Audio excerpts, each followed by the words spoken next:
Hi, lovely and darling viewers. It's Jen here at Check Her Joy, and this time I'm reviewing Everything by Nicola Yoon. Listen to the audiobook for this, which is read by Bahni Turpin. This is a young adult contemporary novel. It follows Maddie, who has this really rare immune deficiency disorder called SCID, which basically means that she's allergic to everything and she has not been out of her house in 17 years. And for the most part, Maddie's kind of accepted this and wishes she could go outside, but she's come up with ways to amuse herself.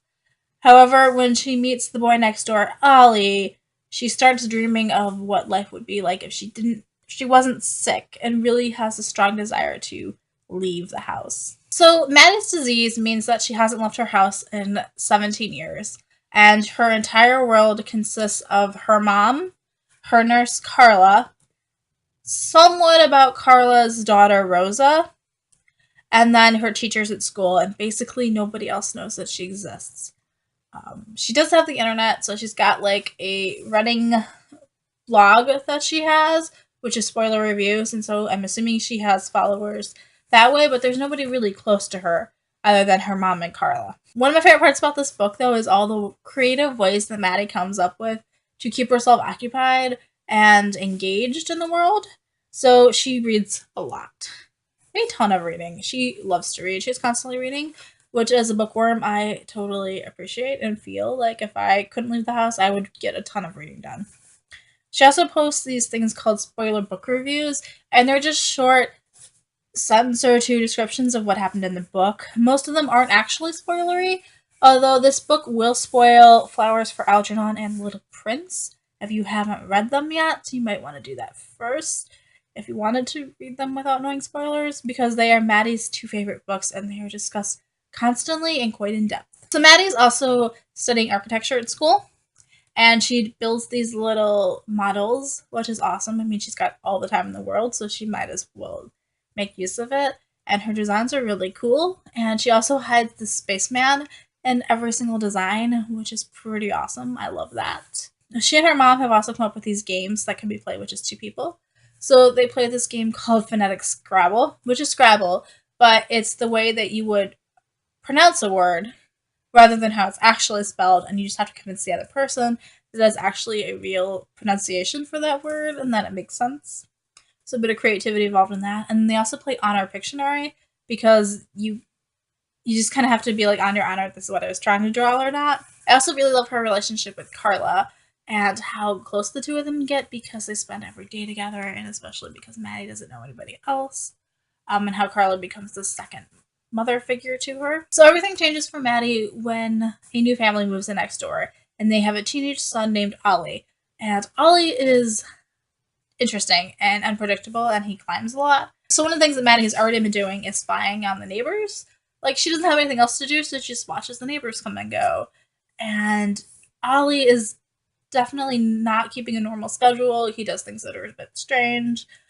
There's an incident with a bundt cake. So his mom sends a bundt cake, which they can't accept because it might set Maddie off. And then Ollie comes up with all these little mini skits. So each day is a different little design thing that he sets up. So one day the bundt like jumps from the ledge, and another day the bunt's like sitting there like it's in a hospital, and Ollie is performing last rites for it. Like, it's hilarious and funny, and Maddie can't help but really like this guy. So Ollie figures out how to like communicate with her by like writing his email address on his window, and then they start this text-based relationship.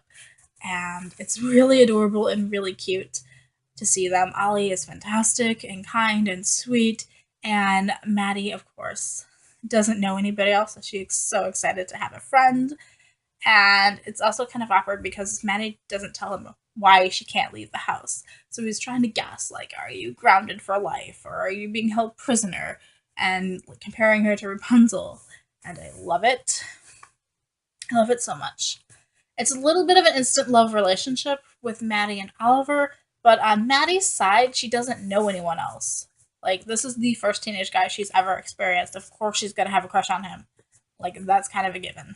So it doesn't feel, even though it's insta-love, it doesn't feel unbelievable in that sense. And then most of this book is Maddie experiencing everything for the first time. So the first time that she has a friend, the first time that she falls in love, and I love that. Getting to watch that. Also, the entire book is written in this very charming, relatable, funny fashion. Like, you can't help but feel for Maddie. The book's pretty diverse also. Maddie is half African American, half Asian. I think her dad was Japanese American. So Maddie on her own, being a person of color from two different backgrounds, is pretty cool. Ollie next door is white, so we got an interracial relationship happening. And we also have Carla and Maddie's nurse, who's Hispanic, which is awesome. So yay for diversity. Also, yay for representing people who are homebound. So there are a few things in this book that I really want to discuss that definitely fall under spoiler territory.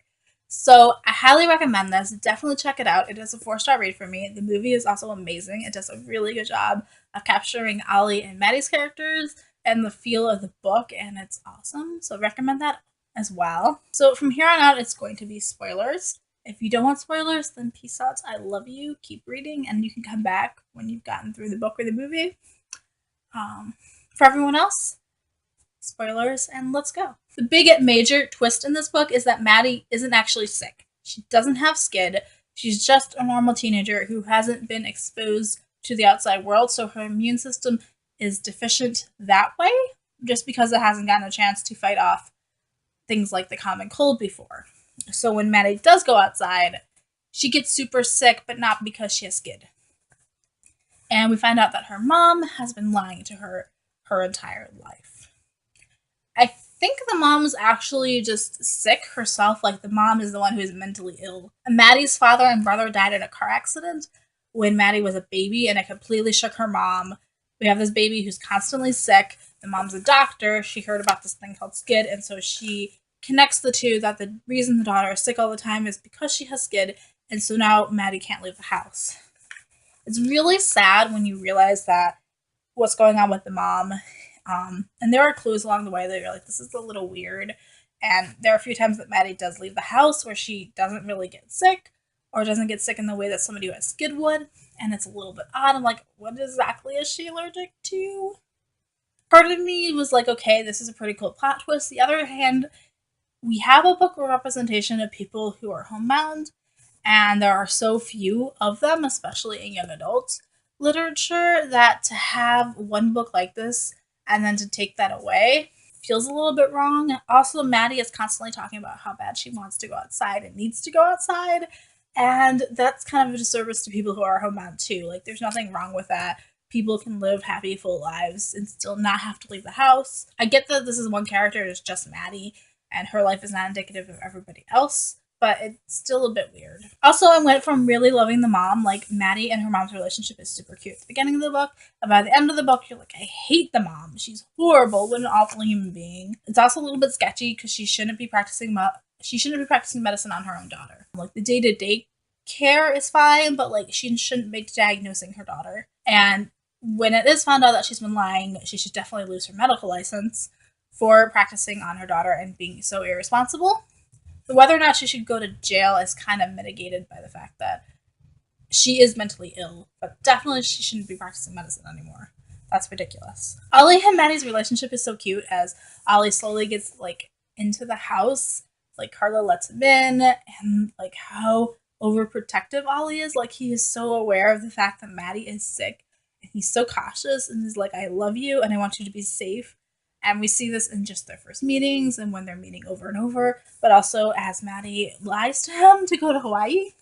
Like, first of all, I love the Hawaii trip, and it was so awesome. And by the time they went on Hawaii, I kind of figured out that she wasn't actually sick. But at the same time, like, Maddie's lying to him, and the only way she can get Ollie to go with him is to lie to him and tell him that she's been taking drugs that cure her SCID, and that isn't true.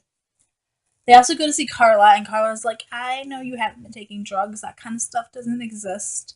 But she still lets them go, which feels a bit weird.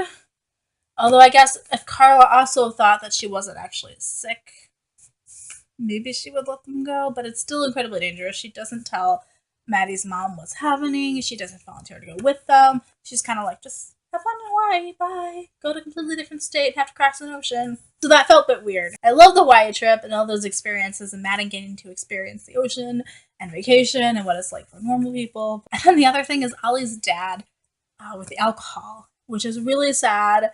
And this is one thing that definitely works better in the book than it did in the movie. Because in the movie, we just see him like fighting and shoving. We don't actually see the dad being all that abusive. So the fact that Ollie and his dad are fighting, like that doesn't seem in the movie like that should be enough for Maddie to need to run outside the house. Whereas in the book version, it looks like Ollie's dad is going to knock him out. I think he does actually get knocked unconscious, like actually physically abuses him. Ollie is in incredible danger, and so Maddie's instinct is to go and save him and stop it. And so that feels more believable in the book than in the movie, like that whole situation. I also kind of appreciated this take on Ollie's family dynamic, that it wasn't just a normal family and that he needed comfort as well. Like, he needs Maddie also. And how Maddie pushes him to be brave and pushes his mom to be brave. That was my jumbled thoughts on this book. Kind of all over the place. I had so many feels while reading this book that it's hard to like put them coherently into a review. So if you have read this book, let me know in the comments below what you thought of it. Make sure to post spoiler on it though if it's part of the spoilery parts so that everyone else isn't spoiled. Just FYI, be nice. Peace out. I love you guys and keep reading. Bye.